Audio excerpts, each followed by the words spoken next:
Okay, welcome back. I hope you've watched the first video. If you haven't watched the first video, I recommend you watch that first, and then we get caught up from there.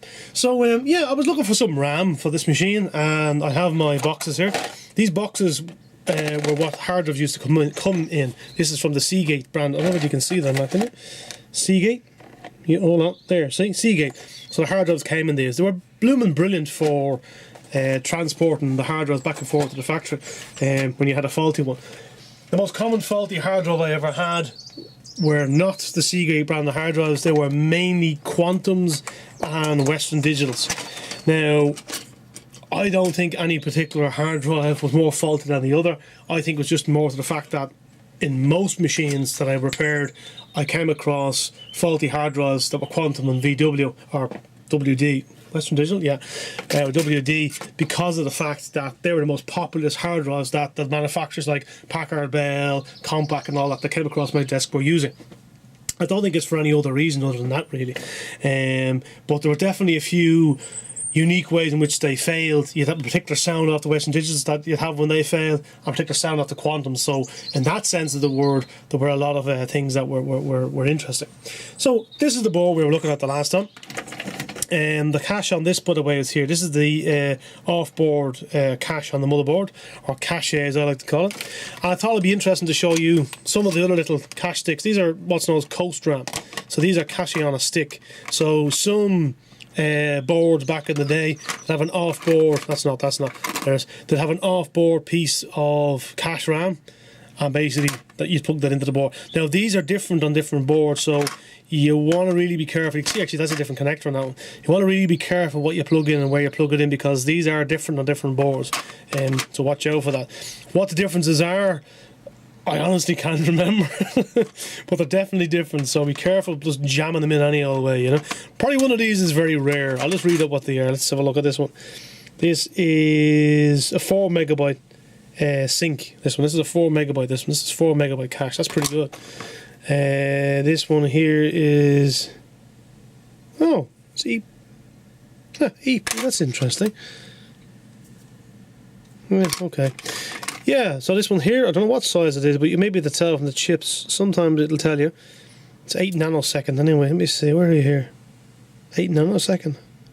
No, October 96, that's wrong. So October 96, and that's a brand name you will recognise. And then finally then we got the Dell version here, and that's Sony RAM on that one actually. There you are, how's that? Sony, fancy. Oh look, it's being tested back in 2004. Okay, so this piece here is actually belongs to a video card. This is a video card upgrade path of RAM here. And these two here are the older style of RAM that came before the one on this board. So this is before this one. So this you'll see in a lot of the old 386s. And some 486s will have this RAM and this RAM on the motherboard. So that's the one that you want, the small one. Anyway, I shall put that back away for the moment because we do need that. I just thought you might like to see that. Now I'm just delaying. So, okay, we have some RAM that's here in another box. So I'm going to take it all out. And when you're putting RAM into a machine, I recommend you try and match it. So I'm going to try to get a matched pair. So those two there are the same. SiS, it's an SiS one. Okay, it's like again a snap. So if you see two that match, just say snap. No, it's another different one again.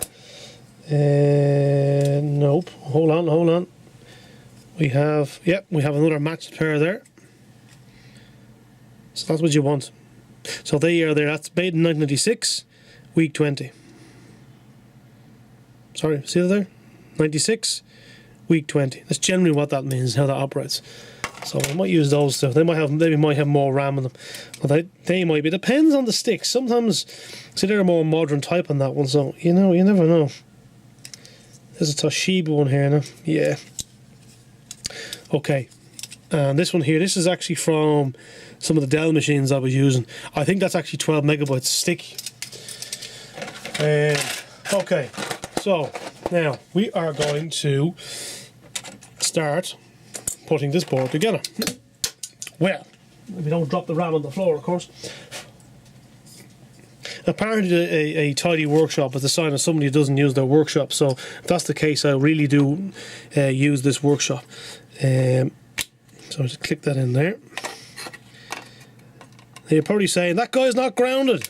Yeah, if it was playing with my 32 gigabyte, 8-core machine, yeah, I'd probably bought the ground myself, On something like this now, I'm not going to worry about too much. Anti-static and all that. Does it happen? Yeah. Has it happened to me? No. What have I done? Well, I've kind of plugged things in that shouldn't be in where they were by accident, and then kabam. So up here we got a 20 pin connector for the power. That's 24 pin on most modern machines now, which will probably get changed again.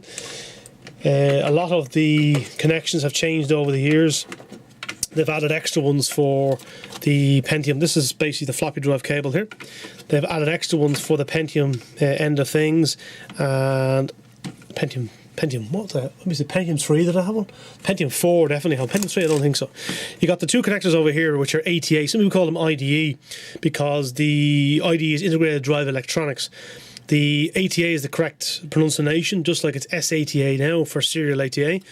The reason for the misnomer is because the old hard drives, which I don't have one to show you, would have a hard drive and an off-board card, or a hard card which plugged in. And basically the electronics were off-board, so you have a hard drive, which you could buy anywhere as if it were, plug it onto your hard drive card, so you could have like a 1 megabyte or 2 megabyte, hard drive, plug it into the hard card, and away you go. It's only when they integrated the electronics onto the hard drive that then became IDE, And if memory serves correct, I think Western Digital were the first to do that, but I'm probably wrong. Right, okay.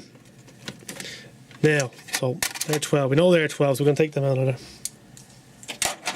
Okay, so we got VGA in. We need to have, now on these connectors here, the mouse is always on the top, and the keyboard is always on the bottom. Except in cases when it isn't. I came across one motherboard where they were in reverse, one of these proprietary machines, and it mystified me for weeks as to why it was done. And at the time, when I looked at the machine, I couldn't figure out why it was done. This is a standard network card, and there's nothing unusual about it. I was just taking the back plate off. I was trying to fit it into a machine years ago for a customer where they needed internet. It was a low profile machine, and I couldn't get a low profile network card for love nor money, so I just took the back off it. It's also very handy to have it like this for machines like this, because it's on the bench.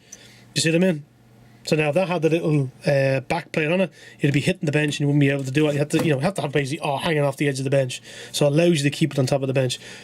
Now if you have a little bench clamp, like there's a few guys on YouTube here, and what they have is they've actually got a little plate, and they put the board onto it and mount it onto it. Yeah, you can do that, or just get a network card and take the back off it. Same as your VGA card. Generally, what I do is I have a network card that I know works, cheap enough one, and a video card that I know works again, cheap enough one, allows me to do stuff like this on the bench, on the fly. Because the last thing you want to do is be messing about with something that's good. You want to have something that's cheap that you can mess about with, rather than messing about with the high-end gear. So that's that. Over here, by the way, it's just slightly off camera there, is the Quant from Bigfoot. This is a 5¼ inch device created by the Quantum Corporation, and the idea behind this was we could have bigger platters which would give better data on, not better data.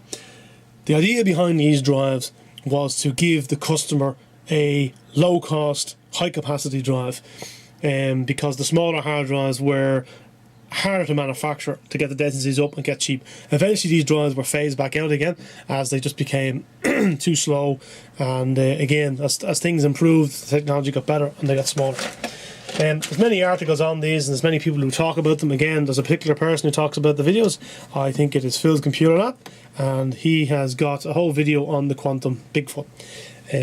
So yeah, we're going to put this drive in, weren't we? If I remember. Yeah. Okay. Feck it, we stick with the Quantum. It sounds better anyway. So yeah. Okay, so in the next video we are going to go ahead and turn on the machine, and we're going to see if it's, well, I know it's going to turn on. It turned on for me already, so that's no mystery there. But I'm going to see we're going to have a look at the computer. We're going to turn it on. I'm going to show you how I'd install Windows 98 on a machine like this, because that's the OS we're going to use. So see you next time in the next video. Again, like, subscribe to get the notifications. If you like the video, leave a message. If you don't like the video, please leave a message. At the end of the day, it's through your positive and negative feedback that I can somewhat improve these videos. And one of them might be, get better at editor. Well, I could always do that, you know, or we could leave it, you know, by hook or by crook, the way you're seeing it now. So again, thanks for watching, and I will see you next time.